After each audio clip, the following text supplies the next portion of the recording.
Hello Mama, and welcome into this video in which I'm going to explain to you how to get ready for your cacao ritual. Whether you want to have a ritual by yourself or you want to participate in a cacao ceremony online with me on YouTube or any other ceremony, this video is for you. We're going to talk about where to find cacao, how to get it ready, how to prepare your space, how to prepare yourself. So let's go ahead and jump in.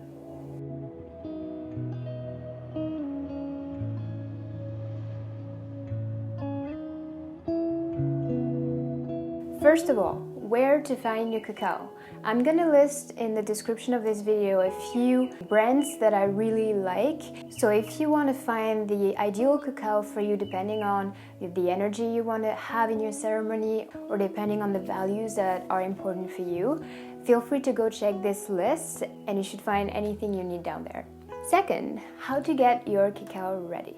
So what I like to do is to find a quiet space, a quiet place where you're not going to be bothered, not going to be disturbed by anybody, and you're going to take your cacao out of its package. You're going to choose the amount you want. I would recommend starting with small amounts, so in grams that would be like 15 grams, and then you can increase slowly on your journey as you're getting used to drinking cacao because it is a strong medicine. So you're going to choose the amount of cacao you desire for your ceremony, and I would recommend you to chop that cacao consciously with intention.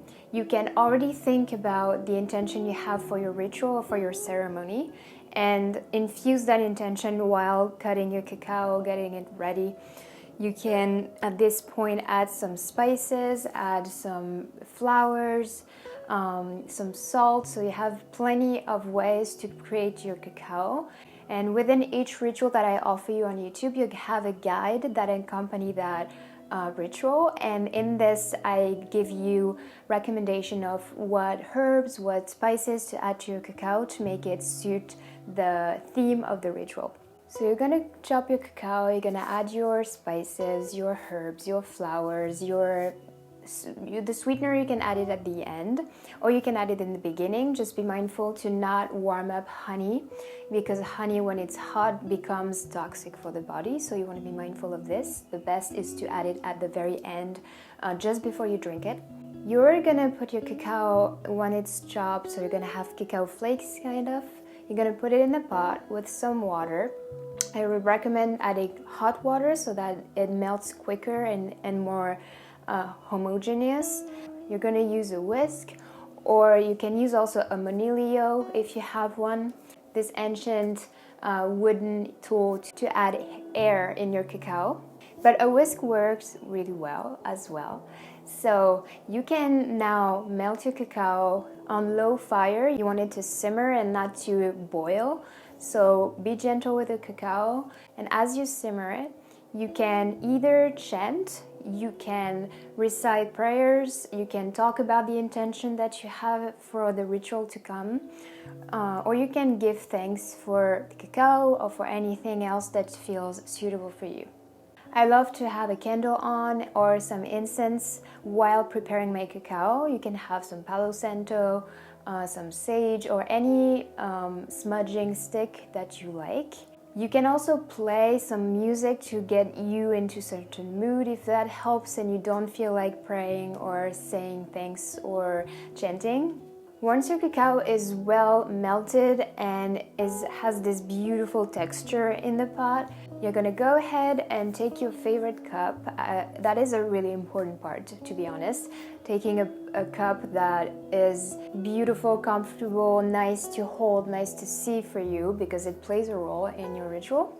You can choose the cup depending on the ritual as well, in terms of colors, in terms of textures, the size, and you can be really creative with that. You can now pour your cacao in your cup. If you need to, I would recommend to add some type of lid on it to keep it warm, because usually by the time you get ready to set up for the ritual, your cacao can be a little cool, so feel free to prepare your cacao at the last minute or to keep it warm with the lid on. And you can also, of course, store your cacao in an insulated cup. I do this sometimes when I go outside with my cacao to keep it warm longer. If you want to have a beautiful setup with an altar and you have time and space for that, I'm gonna give you a few recommendations. So you can work with the 5 elements of Ayurveda, which are ether, air, fire, water, and earth. Or you can use the 5 elements of Chinese medicine, for example, which are water, earth, metal, wood, and fire. Or you can choose any system, methodology that speaks to you. The importance here is to create something that speaks to your mind and especially to your subconscious mind. So anything that is more of your culture, of your upbringing, would work even better because that speaks even more to your mind.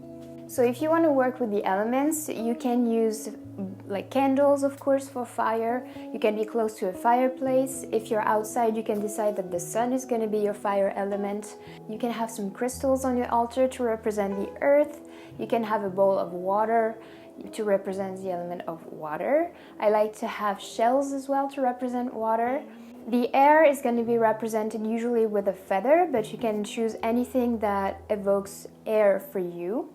The ether is usually related to sound in the Vedic tradition. So you can have something that makes sound, like a chanting bowl or anything that makes music. Or you can use as well some incense because it is very subtle and that could represent the ether for you. If you want to take it even deeper, you can choose how to orient your altar. So if you orient your altar towards the north, you're going to receive a lot of moon energy, of cooling energy, but it's also a good direction to face when you want to receive wisdom, when you want to receive knowledge or guidance. It's also considered to be one of the most sattvic direction in Ayurveda, which is the most purifying for the mind, the most clarifying, the most stable for the mind. So you can choose the north, you can choose the east as well. The east is way more related to the sun, to new beginnings, when the north would be more like the night, the darkness of the feminine. The east would be more of the light of the masculine, the dynamism, the springtime, the morning, of course. So if you want more of that energy, more prosperity, more growth in your life, you can also orient your altar towards the east. The south is a really good direction to evoke ancestors and to evoke as well the element of fire, the energy of summer when it's a lot of play, a lot of fun, a lot of going out there. So if you want some of that energy, you can direct yourself towards the south. And finally, the west is more of a end of cycle energy. It's like dawn time when the sun dies behind the horizon. It's also a direction that is nice if you want to receive downloads in terms of something that you need some radical change in your life.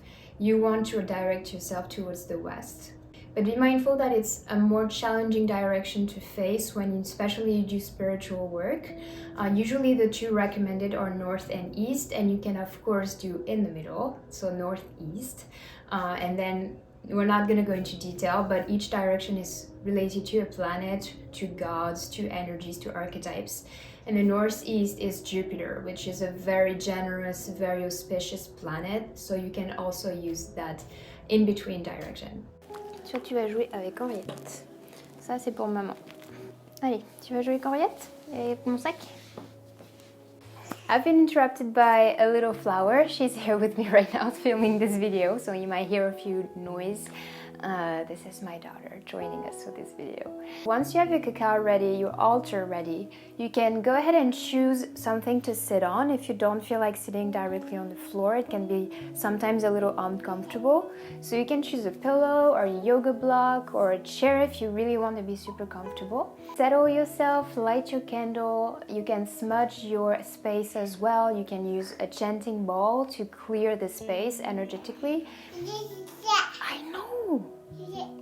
I know, it's so fun. You're gonna join me one day for a ritual. Yeah, please remember to have some water close by because cacao can be a little drying on the throat, so it's good to have at least a glass of water or ideally a bottle. You can have your journal with you if you want to journal after or during the ritual. I always offer you some journal prompts in my guide accompanying the videos. And I usually love to have some type of plant or flower. Flowers are my favorite to have on my altar. So please remember, you don't need to spend a lot of money on flowers. You can go in your garden and pick the flowers that grow there. And that's even better because it's the flowers of your land that are locally growing. So I like to do this. I like to go in the garden and pick whatever is there. And if it's the middle of winter, of course, you can go buy flowers. But if it's spring or summer, feel free to, yes, use your own backyard if you have one, or even flowers that you would find by the side of the road. Now you just have to make sure that you have a quiet space, that nobody's going to disturb you, or maybe it will, and that is totally fine. Maybe your kiddos are going to invite themselves in your ritual, and that is beautiful if you are okay with that. I think you're ready now to join me for any of the ritual on this YouTube channel. I'm so excited to have you here, and I'll see you very soon in one of the cacao rituals. Bye bye. I like it too.